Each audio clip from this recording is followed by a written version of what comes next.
하나님과 친구 되고 싶으십니까? 하나님과 대화를 해야 됩니다. 물론 우리에게 하나님의 마음에 드는 그런 거룩한 마음과 태도가 있어야 하나님과 더 가까이 할 수 있는 것도 사실입니다. 그런데 그것보다 더 중요한 것은 무엇보다 우리가 하나님과 대화해야 합니다. 다른 말로 하면 하나님께 기도해야만 합니다. 근데 그냥 기도하는 게 아니에요. 마음을 솔직히 고백하는 그런 기도를 해야 됩니다. 진심으로 마음을 나누고 고백하는 기도여야 됩니다. 진실한 대화가 이루어져야 된다는 것입니다. 그래서 기도를 그냥 해서는 안 됩니다. 마음을 쥐어짜는 기도를 해야 됩니다. 쥐어짜는 기도는 뭐냐 하면 내 속에 감정이 섞인 상태로 내 마음을 만들어서 준비해서 하나님께 기도하는 것을 의미를 합니다. 그냥 메마르게 기도해서는 안 됩니다. 하나님께 마음을 모아서 마음을 쥐어짜서 하나님께 기도해야 됩니다. 근데 하나님과 대화하는 기도에 있어서 우리가 주안점을 삼아야 되는 것이 있습니다. 그것이 무엇이냐면은 우리는 하나님께 우리의 모든 사정을 다 일일이 말씀을 드려야 됩니다. 앞서 말씀드린 것처럼 친구끼리 대화할 때 이것저것 다 이야기를 합니다. 내 상황, 내 처해진 환경, 내 주변에 일어나고 있는 일들 하나도 빠짐없이 다 이야기를 합니다. 때에 따라서 친한 친구한테는 더 얘기하고 덜 친한 친구는 덜 얘기하고 그렇습니다. 가릴 것 가리면서도 우리는 많은 것들을 친구에게 얘기를 합니다. 그런데 하나님께도 마찬가지여야 됩니다. 여러분, 하나님은 그냥 여러분의 아주 중요한 몇 가지를 그냥 듣기를 원하는 것이 아니라 우리의 전부를 듣기를 원하십니다. 우리의 사정의 모든 것들을 듣기를 원하십니다. 우리의 감정과 우리의 생각까지도 대해서 이야기 듣기를 원하시는 분이십니다. 그리고 또 한 가지 우리가 하나님과 대화하는 기도를 할 때 주안점을 삼아야 되는 것은 우리는 반드시 우리의 사정을 다 말씀드리면서 하나님의 도우심과 인도하심을 일일이 다 구해야 됩니다. 자꾸 무언가를 부탁해야 됩니다.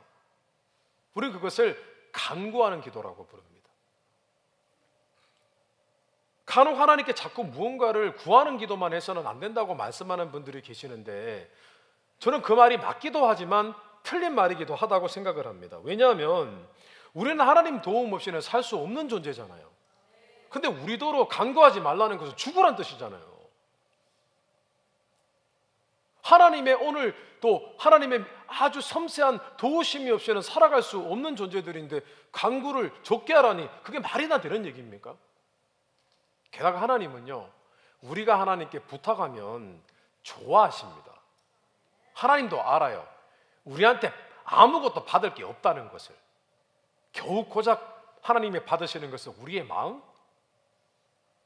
하나님은 자신이 우리에게 무언가를 줘야 하는 존재임을 알고 계십니다. 사람을 친구 삼는 것과 하나님을 친구 삼는 일에는 공통점과 차이점이 있습니다. 공통점은 뭐냐 하면 많은 것들을 나누게 됩니다. 많은 것들을 공유해야 된다는 점입니다. 때로는 부탁을 하면 또 들어주기도 합니다. 그런데 하나님을 친구 삼는 것과 사람을 친구 삼는 것의 결정적인 차이는 뭐냐 하면 사람을 친구 삼을 때 사람에게 자꾸 뭔가를 부탁하면 그 사람은 싫어합니다. 맞죠? 자꾸 부탁하면 싫어해요. 그런데 하나님께 자꾸 부탁하면 하나님은 좋아하십니다. 기뻐하십니다.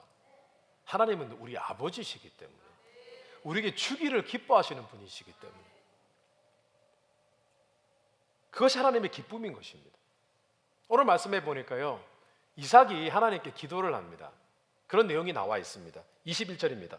이삭이 그의 아내가 임신하지 못하므로 그를 위하여 여호와께 간구하매 여호와께서 그의 간구를 들으셨으므로 그의 아내 리브가가 임신하였더니. 이삭이 결혼을 했습니다. 언제 했냐면 40세 때 했습니다. 그런데 원래 결혼하면 바로 임신하는 것이 정상인데 당시에는 또 사람들이 건강했잖아요. 오르가닉 푸드만 먹으니까. 근데 임신할 기미가 보이지 않는 것입니다. 그래서 하나님께 기도했습니다. 하나님께서 응답해 주셨습니다. 자녀를 하나가 아닌 둘씩이나 낳게 됐습니다. 할렐루야. 근데 우리가 이 사건을 단순히 그가 기도해서 하나님이 응답하신 사건으로만 보지 않았으면 좋겠습니다. 그가 얼마나 오랫동안 한 가지 기도 제목을 놓고 하나님께 기도했으며 하나님이 얼마 만에 그의 기도에 응답하셨는지를 한번 생각해 보면 좋겠습니다. 그가 40에 결혼을 했습니다. 언제 에서와 야곱을 가졌냐고요? 60세입니다. 20년 동안 기도했습니다. 20년 동안. 20년 동안 똑같은 기도 제목을 놓고 하나님 앞에 간절히 기도했습니다.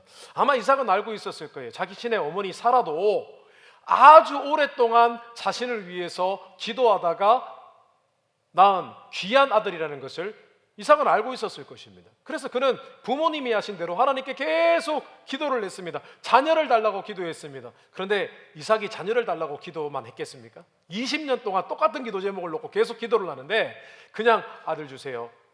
하루에 한 번씩 아침에 일어나면 아들 주세요. 아들 주세요. 그렇게만 했겠습니까? 그 한 가지 중요한 기도 제목을 하나님께 간구하는 가운데 이삭은 참 많은 것을 하나님께 말씀을 드렸을 것입니다. 많은 사정들을 이야기했을 것이고 하나님께 많은 것들을 간구했을 것입니다.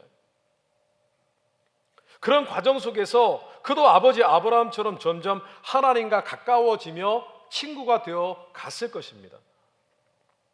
성도 여러분, 지금 하나님께 이것저것 내 사정을 다 말씀드리고 하나하나 하나님께 부탁드리고 계십니까? 하나하나 다 부탁드리고 계세요? 또 한 가지 질문을 드리겠습니다. 하나님께 5년 이상 똑같은 기도 제목을 놓고 10년 이렇게 기도해 보셨습니까? 그렇게 해보신 적 없으세요? 혹시 5년, 10년이 지났는데 아직까지도 그 기도가 응답되지 않은 것 같아서 그 기도를 계속 하고 계시는 그런 기도가 있으십니까? 그렇게 기도하시면서 뭘 경험하셨습니까? 물론 하나님이 응답하셨을 것입니다. 그런데요, 그것보다 더 중요한 것은 어느 순간에 하나님과 더욱 친밀해지셨을 것입니다. 기도의 맛을 알게 되셨을 거예요. 그 기도만 하지 않으셨을 겁니다. 여러 가지 많은 기도를 하셨을 겁니다. 그런데 그 와중에 우리 안에 계시는 성령 하나님은 우리의 기도를 들으시고 때로는 우리의 기도를 도우시고 때로는 우리의 마음을 만져주시고 하면서 하나님과 가까이 대화하는 그런 느낌을 갖고 기도하시게 되셨을 것입니다. 맞습니까? 실제로 기도하는 사람들은요, 자주 기도하는 사람들은 하나님과 끈끈한 무언가가 있어요. 실제로 그렇습니다. 오랫동안 계속해서 간구 기도를 하면서 하나님과 대화하며 보낸 그 세월이 길었기 때문에 어느 순간 하나님과 친밀해졌을 것입니다. 마치 친한 친구와 오랜만에 만나서 대화하는 것과 똑같았을 거예요. 어떤 하나님과의 공감대가 형성이 되었을 겁니다. 기도할 줄 아는 사람들은요, 기도한 그 자리에 앉으면요, 어느 순간에 하나님이 가까이 계시는 것을 느끼고 하나님과 이 사이에 이렇게 공감대가 형성되는 것을 느낍니다. 그런데 이것을요, 우리가 뭐라고 부르냐 하면은 하나님의 임재라고 부르는 거예요. 여러분, 우리가 기도하면요, 또 예배를 드리면은 왜 마음에 감동이 있고 눈물이 나고 그런 줄 아십니까? 이것은 일종의 하나님의 친근감의 표현인 거예요. 우리가 기도하면 하나님과 대화를 하기 때문에 하나님이 자신을 느낄 수 있게끔 자신을 가까이 드러내시는 거예요. 그게 우리가 지금 느끼는 은혜라는 거예요.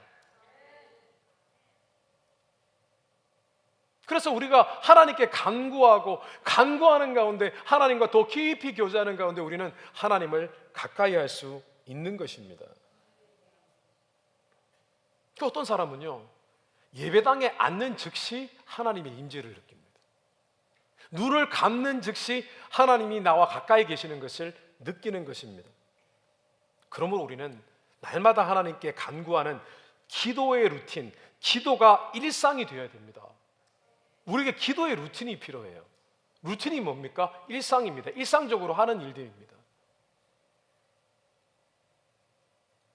우리는 지난 팬데믹 기간 동안에 새로운 루틴이 생겼습니다. 실제로 많은 분들이 말씀하시는 것이 무엇이냐 하면은 팬데믹 기간을 통해서 우리가 일상에 새로운 변화가 일어났습니다. 이제 우리에게는 어떤 루틴이 생겼냐면은 넷플릭스 같은 그런 HBO 맥스 같은 그런 많은 온라인으로 이루어지는 그런 방송사들을 통해서 우리는 이제 한국 드라마, 미국 드라마뿐만 아니라 전 세계의 모든 나라의 드라마를 시청할 수 있게 되었습니다. 많은 드라마를 경험할 수 있는 삶의 루틴이 생겼어요.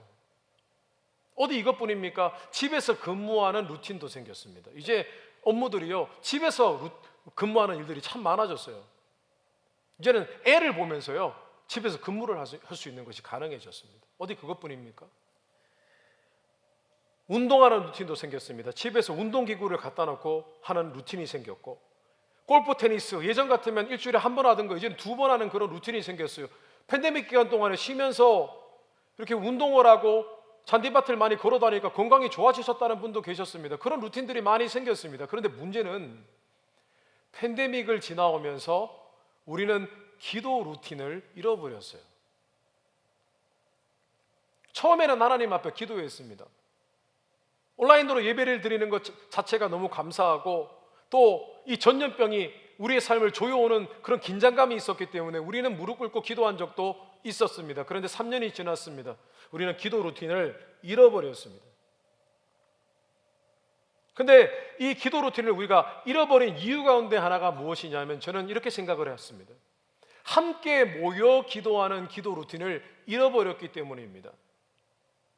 성도 여러분, 기도를 하면 앞서 말씀드린 대로 하나님의 임재가 함께한다고 말씀을 드렸습니다. 그런데 그 임재는 우리 안에, 예수 믿는 자 안에 성령이 계시기 때문입니다. 그런데 성령을 받은 하나님의 사람들이 함께 모여 기도하면 하나님은 그곳에 더욱 특별한 임재를 나타내십니다. 특별한 성령의 은혜를 부어주십니다. 그래서 함께 기도하는 루틴을 우리가 잃어버리면요, 개인 기도하는 루틴도 잃어버리게 되어 있습니다. 그렇습니다. 그래서 초대교회 성도들은 함께 기도하기에 힘썼고, 함께 기도할 때마다 그들이 다시 성령으로 충만하게 되었던 것입니다. 주님은 예루살렘 성전을 만민이 기도하는 집이라고 하셨습니다. 또한 성전을 자신의 몸이라고 하셨습니다. 예수 그리스도의 몸은 교회입니다. 이 말씀은 두 가지 의미를 내포하고 있습니다. 우리가 함께 모여 기도할 필요가 반드시 있다라는 사실과 어느 장소에서 함께 모일 필요가 있다라는 것입니다. 우리는 다시 모여서 기도하는 기도의 루틴이 회복되어야 됩니다. 우리의 개인적으로 하는 기도, 하나님께 간구하는 기도의 루틴이 회복되어야 됩니다. 그래야만 하나님과 더 가까이 할 수 있는 것입니다. 우리 하나님께 가까이 하는 것이 우리의 신앙의 목적 아닙니까? 하나님을 가까이 하는 것이죠. 기도의 루틴을 회복하셔서 다시 하나님께 부탁하고 간구하는 기도를 회복하셔서 하나님과의 귀한 가까운 교제를 경험하게 되시기를 주님의 이름으로 축원합니다. 두 번째로 한번 따라해 보겠습니다. 자꾸 물어보라. 다시 하겠습니다. 두 번째입니다. 자꾸 물어보라. 친구도 그냥 일방적으로 얘기하는 것이 아니라 친구에게 물어봅니다. 그럼 친구가 대답을 합니다. 이건 어떻게 생각해? 어떻게 했으면 좋겠어? 라고 물어봅니다. 그러다 보면 친구는 자신의 의견을 존중해주는 그 친구 때문에 마음이 기쁘고 서로 삶을 더 깊이 있게 나누게 되어집니다. 그런데 하나님과 교제하는 것도 마찬가지입니다.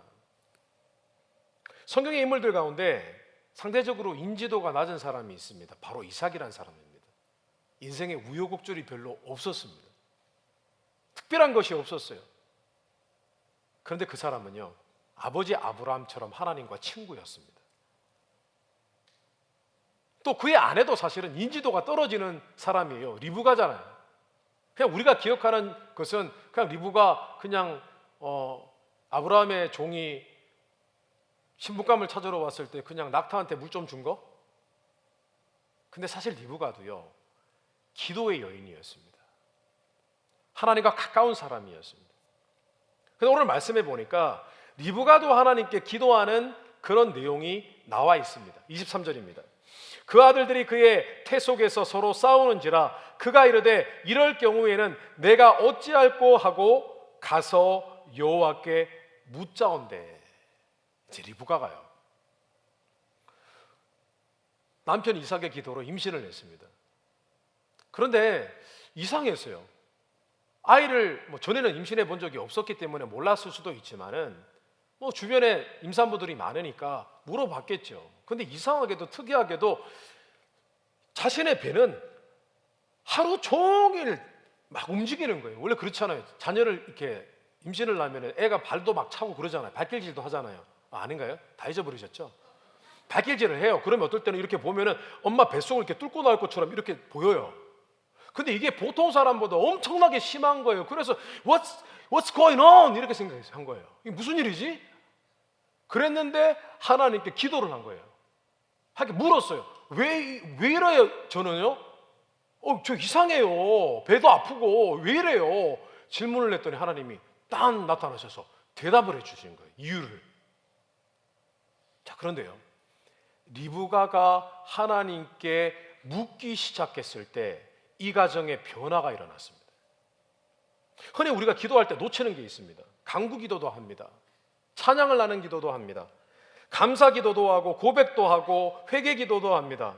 그런데 이 모든 기도에 결국 하나님이 우리 가운데 임재하셔서 하나님과 가까운 것을 느끼게도 하시지만은 사실은 이런 기도는 대부분 원뇌의 기도입니다. 일방적으로 하나님께 드리는 기도예요. 내 것을 고백하는 기도입니다. 그런데 이 기도를요, 하나님과 투웨이, 하나님도 내게 응답하시고 나도 하나님께 말씀드리는 투웨이로 바꾸는 방법이 있어요. 왕복 기도로 만드는 방법이 있습니다. 그 방법이 뭐냐 하면 바로 하나님께 자꾸 묻는 것입니다. 하나님께 물어야 됩니다. 그냥 기도하는 게 아니라 하나님, why? 하나님 왜 이렇습니까? 제게 원하는 것이 무엇입니까? 왜 제게 이런 상황을 허락하셨습니까? 하나님, 제게 무엇을 원하십니까? 제가 뭘 바꿔야 하나요? 라고 우리는 끊임없이 하나님께 물어야 됩니다. 그래야 우리의 신앙의 기도의 삶이 바뀌어집니다. 더 다이나믹해집니다. 역동적이게 됩니다.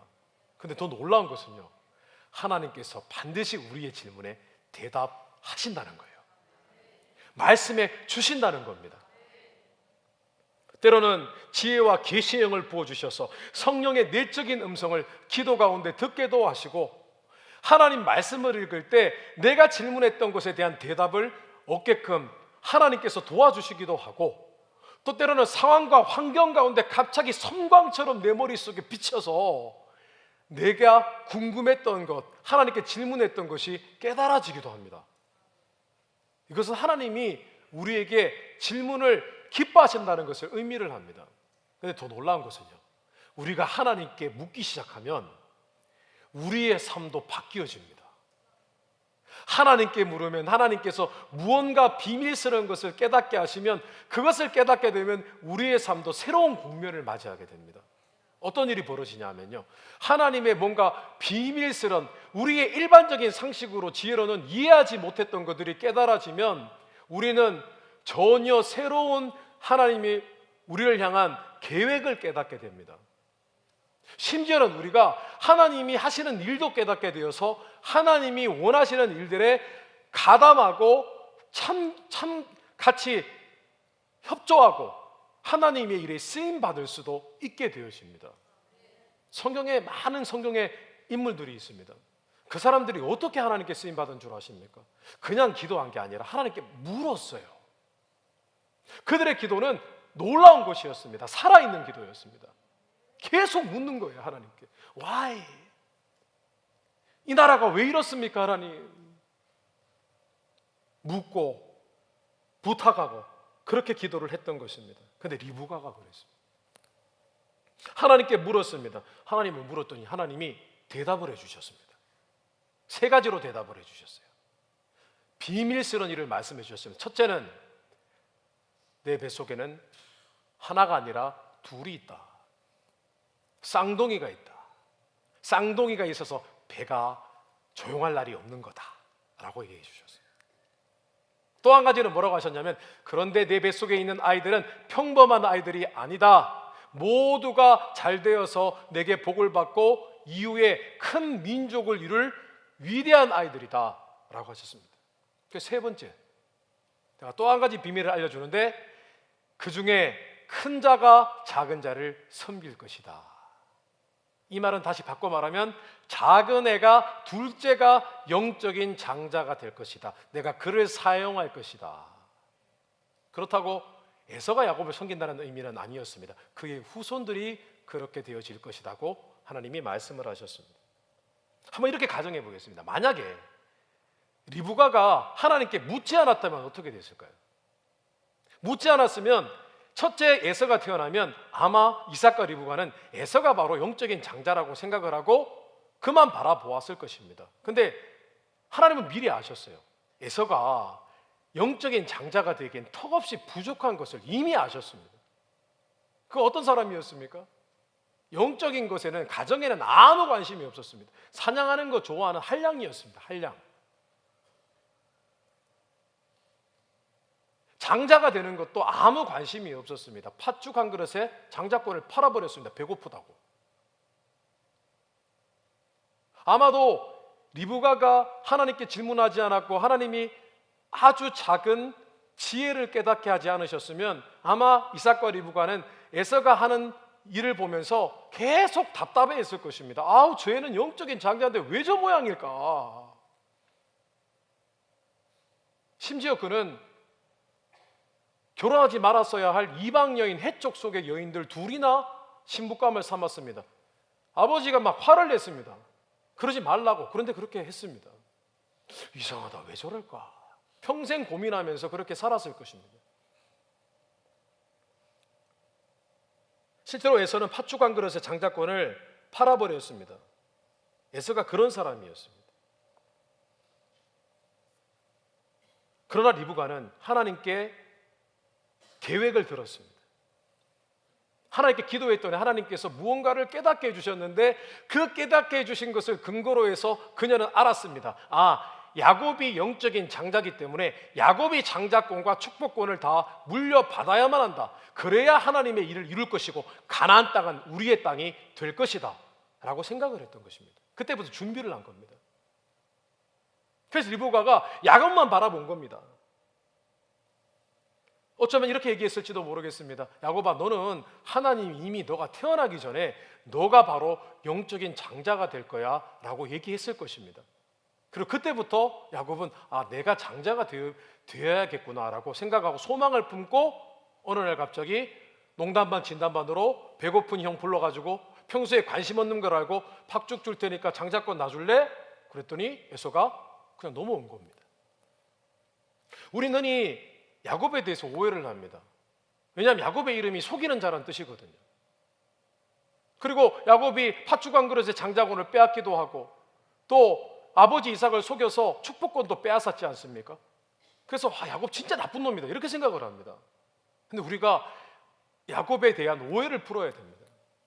성경 말씀에 보면 분명히 그렇게 되어 있습니다. 야곱이 된 이유는 실제로 야곱이라는 이름은 속이는 자 이전에 발꿈치라는 의미를 가지고 있습니다.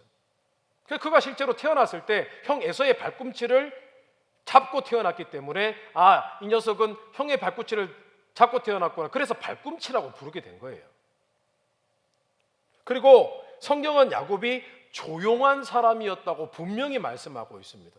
근데 이 조용한 사람의 이 조용한이라고 번역된 성경 히브리어 성경 원어는 템이라는 단어입니다. 템. 그 템은 무슨 뜻이냐면요. 이런 뜻입니다. 흠잡을 데 없는 이라는 뜻입니다. 성격이 아주 좋은 완전한 이라는 의미를 가지고 있습니다. 그러니까 성경은요 분명히 야곱은 어떤 사람이죠? 흠잡을 데 없는 좋은 사람으로 기록하고 있는 거예요. 심지어 야곱이 팥죽 한 그릇에 장자권을 빼앗았을 때에도 야곱이 잘못한 것이 아니라 성경은 에서가 잘못한 것으로 그렇게 묘사를 하고 있습니다. 어디 그것뿐인가요? 야곱이 아버지 이삭을 속일 때 자신의 자의로 속였습니까? 아니요. 리브가가 속이게끔 만들었고 강요해서 그가 그렇게 한 것입니다. 그래서 사실 두려워했습니다.